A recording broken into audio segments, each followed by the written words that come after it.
हम्म, तो देखिए क्या है कि आज हम लोगों का जो टॉपिक है ना वो क्या है, प्रॉफिट एंड लॉस, यानी क्या है। और ये सबसे अच्छा टॉपिक है पढ़ने के लिए। जानते क्यों? क्यों? क्यों? क्योंकि इसको पढ़ने में प्रॉफिट ही प्रॉफिट है, अच्छा। लॉस नहीं। है ही नहीं। लॉस नहीं है। नहीं है। देखिए ये हम फर्स्ट क्वेश्चन की बात करें ना तो इस क्वेश्चन को ध्यान से समझिए आप, है ना। ये बोल रहा है कि मनीष जो है 2 पेन को बेचता है ना, और दोनों पेन की प्राइस क्या है, 10-10 रुपये। मतलब 10-10 रुपये में क्या करता है वो, बेचता है। उसमें से एक में उसे 10% का लॉस होता है। हाँ, और एक में 10% का प्रॉफिट। प्रॉफिट होता है। तो टोटली बताइए कि टोटल उसे प्रॉफिट होगा कि लॉस होगा, और फिर कितने परसेंट में होगा, बताइए। ये ऐसे तो नहीं करना है जैसे करते हैं 100%, 10% लॉस हुआ तो 90 फिर 10% 9। देखिए मैं बताता हूँ, जानते क्या है, वो आपका मेथड गलत है। हम किसी भी चीज़ का प्रॉफिट तभी निकाल सकते हैं जब हमको उसका कॉस्ट प्राइस दिया हो, और यहाँ पे कॉस्ट प्राइस नहीं दिया है, नहीं दिया है। तो इसको जो है ना इस मेथड से सॉल्व करना पड़ेगा, लेकिन ये मेथड बहुत लंबा है और एग्ज़ाम में काम नहीं आएगा। इसलिए मैं आपको एक शॉर्टकट मेथड बताता हूँ, एक्स स्क्वायर अपान 100। तो एक्स जानते हैं यहाँ पे क्या माना जाएगा, 10%। 10%, तो यानी 10 का स्क्वायर क्या हो जाएगा, 100 अपान 100, यानी 1% का उसे क्या होगा, लॉस होगा। ऐसे कंडीशन में हमेशा उसे लॉस ही होगा, प्रॉफिट कभी नहीं होगा। जब एक ही चीज़ को सेम प्राइस पे बेचा जाता है और उस पर जो है ना सेम का लॉस हो प्रॉफिट हो, तो हमेशा उसको लॉस ही होगा। ये चीज़ माइंड में सेट कर लीजिए आप।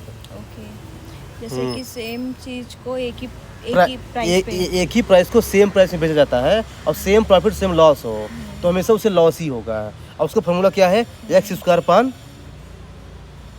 100। ये है। अब देखिए इस क्वेश्चन को देखिए, लोग क्या ना इस क्वेश्चन को देख के डर गए थे।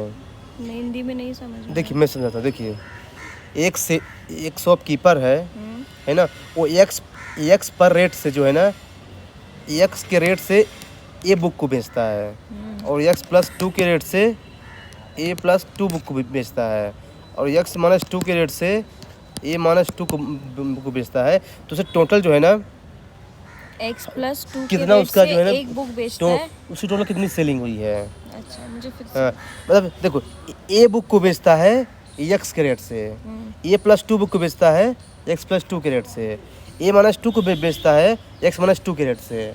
तो टोटल कितनी सेलिंग हुई ये बताना है। अच्छा। अब देखिए आप इसको मल्टीप्लाई करेंगे, फिर तीनों को ऐड करेंगे, तब जाके आंसर आएगा। मैं आपको इसको सॉल्व कर बताऊँ। हाँ। ये बताइए, यहाँ पे एक ए है, यहाँ पे एक ए है, और यहाँ पे एक ए है। 3 है तो 3x किधर है, केवल एक ही ऑप्शन है, ये आंसर आ जाएगा। तो ये शॉर्टकट मेथड था, इधर सॉल्व किए, बाकी आप सॉल्व करेंगे ना तब भी आंसर आ जाएगा। तो देखिए क्या है ना कि आप क्या है ना वहाँ के, देखिए मैं बताऊँ एक लॉजिक का एग्जामिनर का, एग्जामिनर क्या है ना, जब कभी भी जब पेपर सेट करता है ना, तो उसका जानते हैं एक क्या होता है कंसेप्ट है, क्या? ये होता है कि कुछ ना कुछ जो है ना वो तोड़ जरूर देता है, और उस तोड़ को आपको मतलब हिंट देता है। हाँ, और उस हिंट को आपको समझना पड़ेगा क्यों क्या हिंट दिया है। अच्छा। हाँ, अब देखिए ये क्वेश्चन देखिए, चलिए एक शॉपकीपर है, वो 40 रुपये में चीज़ को बेचता है, उसे x% क्या होता है, प्रॉफिट, और उसी आर्टिकल को 20 में बेचता है, तो उसे जो है ना x% का ही लॉस होता है। तो उसे कितना जो क्या है उसकी ओरिजिनल कॉस्ट बताइए आप। जैसे मान लीजिए कि ये मेरा मार्कर है, अगर मैं इसको 40 में बेचता हूँ तो मुझे ये x% का प्रॉफिट हुआ है। यदि मैं इसको 20 में बेचता हूँ इसी को, तो मुझे x% का ही लॉस होता है। मतलब प्रॉफिट और लॉस क्या है, दोनों सेम है। इसके पिछले वाले क्वेश्चन में मैंने आपको क्या बताया था कि उसमें जो है ना सेलिंग प्राइस भी सेम थी और प्रॉफिट और लॉस भी, सेम था। और इसमें सेलिंग प्राइस क्या है, डिफरेंट है। ये उन दोनों में डिफरेंस है। देखिए मैं आपको यहाँ क्या बताया था कि यहाँ पे सेलिंग प्राइस भी सेम थी और प्रॉफिट और लॉस भी सेम था। यहाँ पे सेलिंग प्राइस डिफरेंट हो गई है, इसलिए उस मेथड से इसका आंसर नहीं आएगा। तो इसके लिए बताइए क्या करना पड़ेगा, अच्छा है ना, बताइए क्या करना पड़ेगा इसके लिए। बोलिए। डिफरेंट माइनस कुछ करना पड़ेगा। देखिए मैं बताता हूँ, ये बताइए, मान लीजिए जब कभी भी ऐसी कोई कंडीशन दे ना तो ये 40 दिया है और ये 20 दिया है, दोनों को ऐड कर लीजिए और दो से क्या कर दीजिए, डिवाइड कर दीजिए। तो 40 20 60 डिवाइडेड बाई 2 30, ये आंसर आ गया। बस इतना ही। मतलब कि जो फर्स्ट सेलिंग प्राइस है और सेकंड सेलिंग प्राइस है, प्रॉफिट कुछ भी हो उससे फर्क नहीं पड़ता। जो जो प्राइस 40 और 20 है, कभी कोई वैल्यू दे 500 1000, दोनों को ऐड करके 2 से डिवाइड कर दीजिए। अगर 3 वैल्यू होते तो 3 से डिवाइड कर देते हैं, 4 होते तो 4 से डिवाइड कीजिए। मतलब उसका एवरेज निकाल दीजिए। यस, मतलब एवरेज निकालना है। हाँ, उसका मतलब एवरेज है निकालना होता है इसी कंडीशन में। ये आपको पीडीएफ भेज दूंगा, आप इसको हाँ, मैं ट्राई तो कीजिए। ऐसे ही कर रही, इसका मतलब नहीं है पीडीएफ और कि वीडियो हाँ दे ये है। अब देखिए ये क्वेश्चन, देखिए इस क्वेश्चन में बहुत लोग फंस गए थे। वैसे ये देखिए भी मैं- CHSL का है, ये आई भी पूछ सकता है, डायरेक्ट है। देखिए by selling 92 kg of haute है। मेरे क्वेश्चन समझिए कि वो ह्यूट को बेच रहा है, 92 kg ह्यूट को बेच रहा है, 92 किलोग्राम ह्यूट को, और उसे जो है ना 12 किलोग्राम के ह्यूट के बराबर प्रॉफिट हो रहा है। तो उसका परसेंटेज गेन क्या है बताइए। 90 kg of- ऐसे क्वेश्चन मैं आपको कल बताया था ना, अच्छा वो डिक्रीज वाला, बताया था। बड़े मच्छर है। देखिए मैं बताता हूँ, देखिए ये बताइए 92 हमको निकालना क्या है, गेन परसेंटेज मतलब गेन, मतलब प्रॉफिट निकालना है। और प्रॉफिट कब निकल सकता है, जब हमको सेल। कॉस्ट प्राइस दिया हो। अच्छा तो ये बताइए सेलिंग प्राइस 92 kg दिया है और प्रॉफिट कितना दिया है 12 kg, तो हम निकाल सकते हैं ना कॉस्ट प्राइस है क्या होगी, 92 माइनस 12 इक्वल टू 80। ये 80 क्या आ गया है, कॉस्ट प्राइस है। प्रॉफिट और प्रॉफिट कितना दिया है 12 गुणे 100, निकाल दीजिए। By selling 90 kg of 15%। 15%। अच्छा जो वो वाला क्वेश्चन था 90। हाँ वही बात तो रिपीट हुआ है ये, और वैसे कुछ पूछता है ट्रैप करने के लिए। एक मिनट, वही वाला है। तभी तो बोलते हो कि आप इस वीडियो को फिर से दोबारा देख के आया करें, डेली का डेली। देख ही कर तो आई हूँ। हाँ 80 और 80 बाय 12 into 100 ऐसे हाँ होगा। हाँ, इसको सब कुछ 15% आ जाएगा आंसर। तो ऐसे कुछ पूछता देखिए लोग ट्रैप हो जाते हैं, ध्यान रखिएगा। इस क्वेश्चन को देखिए, मजे क्वेश्चन है, देखिए 4 कितने जाएगा, 4 और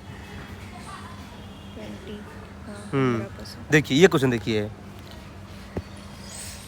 एट 25% डिस्काउंट, मच्छर है बहुत यहाँ पे। इसको खत्म कर देते हैं।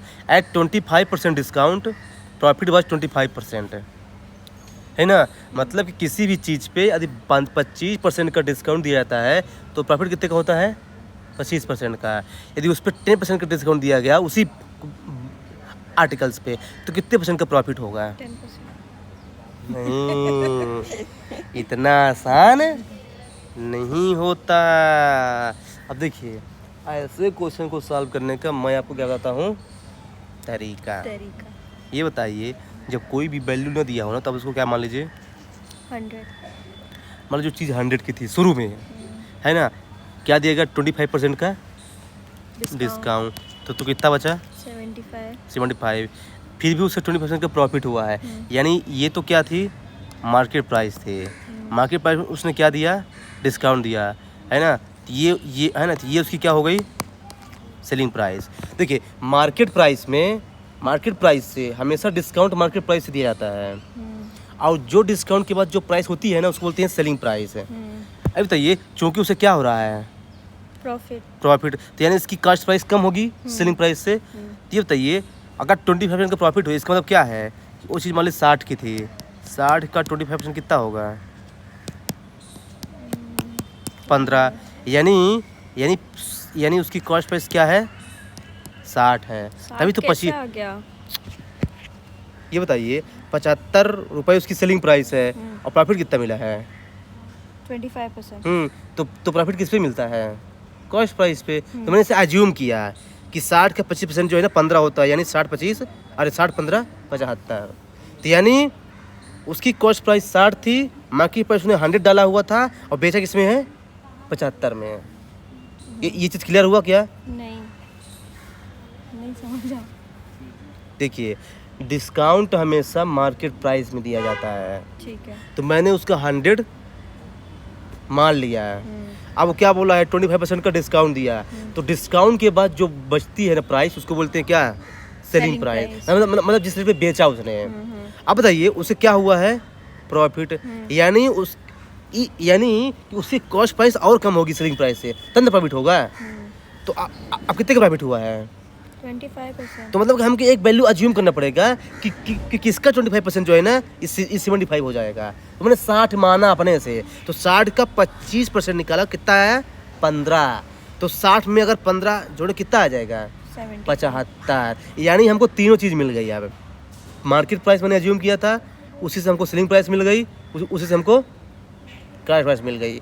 अब देखिए अब आगे क्या बोल रहा है? दूसरा वैल्यू अज्यूम किया तो? कुछ भी वैल्यू अज्यूम कर लीजिए। 100 लिया तो उसका? आप चाहे 200 अज्यूम कर लीजिए। 100 का कितना? 25%। नहीं, पहले इसको समझ लीजिए, फिर उसके बाद अज्यूम कर लीजिएगा। देखिए अब इसका सेकंड वाला देखिए क्या बोल रहा है? 10% डिस्काउंट दिया जाता है।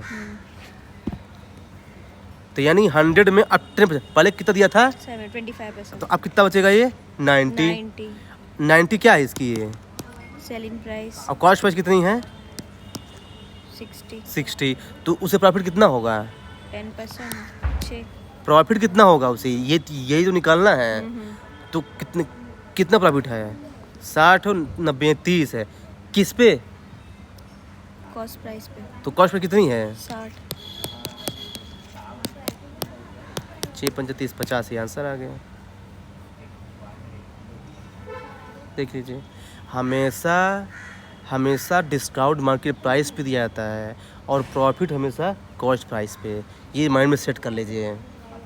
ये जो है ना रूल है कि देखिए, डिस्काउंट हमेशा समझ गई। डिस्काउंट हमेशा मार्केट प्राइस पे और प्रॉफिट हमेशा कॉस्ट प्राइस पे। कुछ भी कॉस्ट प्राइस अज्यूम करेंगे, आंसर वही आएगा। हाँ, ये बताइए, हम जो है ना सेलिंग प्राइस पे कोई चीज़ क्यों अज्यूम नहीं करते?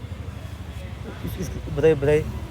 क्योंकि सेलिंग प्राइस जो है ना वेरी करता रहता है, लेकिन कॉस्ट प्राइस बेस होता है। कॉस्ट प्राइस बेस होता है। डिस्काउंट का बेस प्राइस मार्केट प्राइस होगा और प्रॉफिट और लॉस का बेस प्राइस कॉस्ट प्राइस होगा। बस यही चीज़ में समझना है और यही चीज़ ये पूछ रहा था बेसिकली।